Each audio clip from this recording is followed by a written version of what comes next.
ഈ ഓണത്തിന് സ്വന്തമായിട്ട് കുറച്ച് സാധനങ്ങൾ സ്വയം ഉണ്ടാക്കി സ്റ്റൈൽ ചെയ്യുക, അതാണ് നമ്മളുടെ ആപ്തവാക്യം. ആപ്തവാക്യം ദൃഢനിശ്ചയം എങ്കിൽ അങ്ങനെയും പറയാം. അപ്പോൾ മൈക്രോ ക്രോഷ്യയിൽ നമുക്കൊരു ഇയറിംഗ് ഉണ്ടാക്കിയെടുത്താലോ? ഇതിനായി ഞാൻ യൂസ് ചെയ്യുന്നത് ആങ്കറിന്റെ പേൾ ത്രെഡ് ആണ്. ഒരു MR ചെയ്തതിന് ശേഷം 3 ചെയിൻ ചെയ്യുക.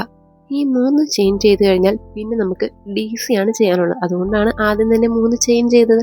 ആ നീളം കോമ്പൻസേറ്റ് ചെയ്യണമല്ലോ. അതിനുശേഷം 20 DC ഈ MRനുള്ളിൽ തന്നെ ചെയ്തെടുക്കണം. ഇതുപോലെയുള്ള ക്രോഷ്യ ജ്വല്ലറീസ് ചെയ്യാൻ ബെസ്റ്റ് ഓപ്ഷൻ ആണ് മൈക്രോ ക്രോഷ്യ അല്ലെങ്കിൽ ഇതേപോലെ ത്രെഡിൽ ക്രോഷ്യ ചെയ്യുന്ന പരിപാടി. നോർമൽ ക്രോഷ്യന്ന് ഇതിനുള്ള ഗുണം എന്താണെന്ന് വെച്ച് കഴിഞ്ഞാൽ, നോർമൽ ക്രോഷ്യ ആണിനേക്കാളും വലിപ്പം കുറവായതുകൊണ്ട് ഒരു കമ്മൽ ഉണ്ടാക്കിയാലും വലിപ്പത്തിലിരിക്കില്ല. അത് ഞാൻ ലൈവിൽ കാണിച്ചിരുന്നു. പിന്നെ സെക്കൻഡ് വൺ, നോർമൽ യാണിനേക്കാളും കുറച്ച് ഗ്ലേസിങ് ഇങ്ങനെയുള്ള ത്രെഡിന് കൂടുതലായിരിക്കും. നമ്മളൊരു ജ്വല്ലറി ചെയ്യുമ്പോൾ അതിന് വേണ്ട സാധനം അത് തന്നെയാണല്ലോ, ഗ്ലേസിങ്. ഇനി നിങ്ങളുടെ കയ്യിൽ ഇതേപോലെ ആങ്കറിന്റെ പേൾ ത്രെഡ് ഇല്ല, അതുകൊണ്ട് എനിക്ക് ചെയ്യാൻ പറ്റില്ല എന്ന് വിചാരിക്കരുത്. നമ്മുടെ സാധാ എംബ്രോയിഡറി ത്രെഡും ഇങ്ങനെ തന്നെ യൂസ് ചെയ്യാൻ പറ്റും. അതെങ്ങനെയാണെന്ന് അടുത്ത റൗണ്ട് കഴിഞ്ഞിട്ട് ഞാൻ പറഞ്ഞുതരാം. MRൽ 20 DC ചെയ്ത് അതൊരു സ്ലിപ്പ് സ്റ്റിച്ച് ചെയ്ത് ക്ലോസ് ചെയ്തതിനു ശേഷം സെക്കൻഡ് റൗണ്ടിൽ നമുക്ക് ചെയിൻ 3 തന്നെയാണ് ചെയ്യുന്നത്. ബിക്കോസ് DC തന്നെയാണ് നമ്മൾ ചെയ്യാൻ പോകുന്നത്. തൊട്ടടുത്ത സ്റ്റിച്ചിലേക്ക് DC ചെയ്തിട്ട് ഒരു ചെയിൻ ചെയ്യുക. 1 ചെയിൻ ചെയ്തതിന് ശേഷം വീണ്ടും തൊട്ടടുത്ത സ്റ്റിച്ചിലേക്ക് ഒരു DC ചെയ്യുക. എഗെയിൻ ചെയിൻ 1 ചെയ്തതിന് ശേഷം തൊട്ടടുത്ത സ്റ്റിച്ചിലേക്ക് DC ചെയ്യുക. ഇത് ഇതേപോലെ തന്നെ ഫുൾ റൗണ്ട് ചെയ്യരുത്. ടോട്ടൽ ഇപ്പോൾ 20 DC ഉള്ള റൗണ്ടിൽ വെറും 15 DC മാത്രം നമുക്ക് ഇങ്ങനെ ചെയ്തെടുത്താൽ മതി. ബാക്കി ഫ്രീ ആക്കി വിട്ടേക്കുക. അവിടുന്ന് പിന്നെ നമ്മൾ തിരിച്ച് ടേൺ ചെയ്ത് തിരിച്ചു വരും. അപ്പോൾ DC ചെയിൻ 1 DC ചെയിൻ 1 ഇങ്ങനെ ടോട്ടൽ 15 തവണ ചെയ്യുക. ഇനി നമ്മൾ പറഞ്ഞു വന്ന കാര്യം, എംബ്രോയിഡറി ത്രെഡിൽ മൈക്രോ ക്രോഷ്യ ചെയ്യുന്നതിന് മുന്നേ ഒരു കാര്യം മാത്രം ചെയ്യുക. കുറച്ച് ടാസ്കുള്ള പരിപാടിയാണ്, എങ്കിലും ചെയ്താലേ നമുക്ക് മൈക്രോ ക്രോഷ്യ ചെയ്യാൻ പറ്റുള്ളൂ. വേറെ ഒന്നുമല്ല, ആ ഒരു ത്രെഡ് വീണ്ടും സ്ട്രാൻഡ്സ് ആയിട്ട് സെപ്പറേറ്റ് ചെയ്യുക, എന്നിട്ട് വേണം ചെയ്യാനായിട്ട്. അപ്പോൾ നമ്മൾ പറഞ്ഞത് 15 DC ചെയ്ത് കഴിഞ്ഞാൽ ഒരു ചെയിൻ ചെയ്തതിന് ശേഷം പ്രോജക്റ്റ് ടേൺ ചെയ്ത് പിടിക്കുക.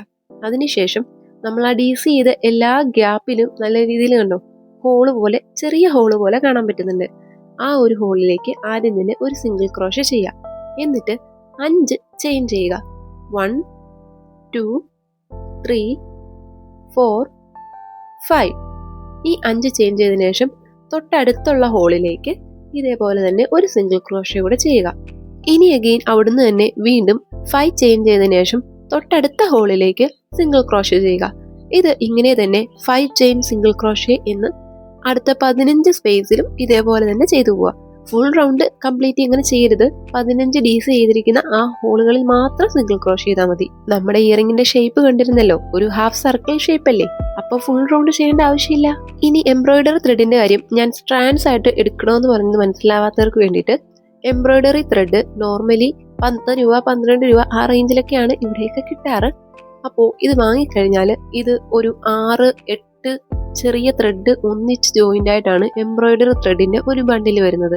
അപ്പോൾ നമ്മൾ ആദ്യം തന്നെ ഇത് പിരിച്ച് ഇതിൽ നിന്ന് 2 സ്ട്രാൻഡ്സ്, 2 ത്രെഡ് വരുന്നതോ അല്ലെങ്കിൽ 3 ത്രെഡ് വരുന്നതോ ആയിട്ടുള്ള ചെറിയ ചെറിയ വിഭാഗങ്ങളായിട്ട് അത് മുഴുവനും മാറ്റണം. അതിനുശേഷം വേണം ക്രോഷ്യ ചെയ്യാൻ. ഇങ്ങനെ ഞാനൊരു ഡ്രസ്സ് മുഴുവനും ചെയ്തിട്ടുണ്ടെന്ന് പറഞ്ഞാൽ നിങ്ങൾ വിശ്വസിക്കുമോ? ഇനി നമുക്ക് നെക്സ്റ്റ് റൗണ്ടിലേക്ക് കടക്കാം. ഇവിടെയും നമ്മളിപ്പോൾ പ്രീവിയസ്ലി ചെയ്ത സെയിം പാറ്റേൺ തന്നെയാണ് റിപ്പീറ്റ് ചെയ്യുന്നത്. പക്ഷേ നമുക്ക് ഇത്തോടെ കിട്ടിയ ഹോള് കുറച്ചുകൂടി വലുതാണ്. കാരണം നമ്മൾ 5 ചെയിൻ ചെയ്തതിന്റെ ഇച്ചിരി വലിയ ഹോളാണ് കിട്ടിയേക്കുന്നത്. അതുകൊണ്ട് ആദ്യം തന്നെ ഒരു ചെയിൻ ചെയ്ത് നമ്മുടെ പ്രോജക്റ്റ് ടേൺ ചെയ്ത് പിടിച്ചതിന് ശേഷം ആ വലിയ ഹോളിലേക്ക്, ആ 5 ചെയിൻ ചെയ്തപ്പോൾ കിട്ടിയ വലിയ ഹോളിലേക്ക് ഒരു സിംഗിൾ ക്രോഷ്യ ചെയ്യുക. അതിനുശേഷം എഗെയിൻ 5 ചെയിൻ ചെയ്തതിനു ശേഷം തൊട്ടടുത്ത ഹോളിലേക്ക് ഒരു സിംഗിൾ ക്രോഷ്യ ചെയ്യുക. ഇത് ഇങ്ങനെ തന്നെ ഈ ഒരു റൗണ്ട് ഫുള്ളല്ല, ആ 15 ഹോളിൽ മാത്രം ചെയ്തു പോയാൽ മതി. ഈ ഒരു പാറ്റേൺ കൂടെ കവർ ചെയ്ത് കഴിഞ്ഞാൽ നമ്മുടെ ഇയറിംഗ് റെഡി ആയിട്ടുണ്ട്. റെഡിയായി എന്നല്ല, ഇയറിംഗിന്റെ ക്രോഷ്യ വർക്കുകൾ കഴിഞ്ഞിട്ടുണ്ട്. ബാക്കി നമുക്ക് ഇയറിംഗിന്റെ സാധനങ്ങളൊക്കെ വെച്ചിട്ട് സെറ്റ് ചെയ്യാനുള്ളതേ ഉള്ളൂ. പിന്നെ എനിക്കിതിൽ ഭയങ്കര വിഷമം തോന്നിയൊരു കാര്യം എന്താണെന്ന് വെച്ച് കഴിഞ്ഞാൽ, എൻ്റെ കയ്യിൽ ഗോൾഡൻ ബീഡ്സ് ഉണ്ടായിരുന്നു, പക്ഷെ അതിൻ്റെ എല്ലാം കളർ വളരെ മോശമായിപ്പോയി. അതുകൊണ്ടാണ്. ഇല്ലെങ്കിൽ ഇത് ഈ ഓരോ ഹോളിന്റെ എൻഡിലും കുറച്ച് ഗോൾഡൻ ബീഡ്സ് തൂങ്ങിക്കിടക്കുന്ന രീതിയിൽ ചെയ്യണമെന്ന് എനിക്ക് ആഗ്രഹം ഉണ്ടായിരുന്നു. പക്ഷെ എൻ്റെ കയ്യിലുള്ളത് വെക്കുന്നതിനേക്കാളും നല്ലത് വെക്കാതിരിക്കുന്നതാണ്. അതുകൊണ്ട് ഞാൻ ജസ്റ്റ് ഈ ഒരു ഹുക്ക് മാത്രം വെച്ച് ഇവിടെ വെച്ച് അവസാനിപ്പിക്കുകയാണ്. പിന്നെ ഈ ഒരു ഇയറിംഗിന്റെ ഈ ഒരു പ്ലെയർ, പിന്നെ ഇതിൻ്റെ കൂടെ തന്നെ നമുക്ക് ഇതേപോലെയുള്ള വയറൊക്കെ കട്ട് ചെയ്യാൻ പറ്റുന്ന നല്ല മൂർച്ചയുള്ള കട്ടർ, പിന്നെ കുറച്ച് ഇയറിങ്ങിൻ്റെ ഇതേപോലെയുള്ള ഹുക്ക്, കുറച്ച് സാധനങ്ങളെല്ലാം കൂടെ ആയിട്ട് ഒരു പാക്കറ്റായിട്ട് ഞാൻ മീഷോയിൽ നിന്ന് വാങ്ങിച്ചതാണ്. വളരെ അഫോർഡബിൾ ആയിരുന്നു. വേണ്ടവരുണ്ടെങ്കിൽ ലിങ്ക് ഞാൻ ഡിസ്ക്രിപ്ഷനിൽ കൊടുത്തേക്കാം, ഒന്ന് ചെക്ക് ചെയ്ത് നോക്കി. അപ്പോൾ പറഞ്ഞു വന്നത്, നിങ്ങളുടെ കയ്യിൽ ഗോൾഡൻ ബീഡ്സ് എന്തെങ്കിലും ഉണ്ടെന്നുണ്ടെങ്കിൽ ഒന്ന് വെച്ച് നോക്കിയാൽ വളരെ നല്ലതായിരിക്കും.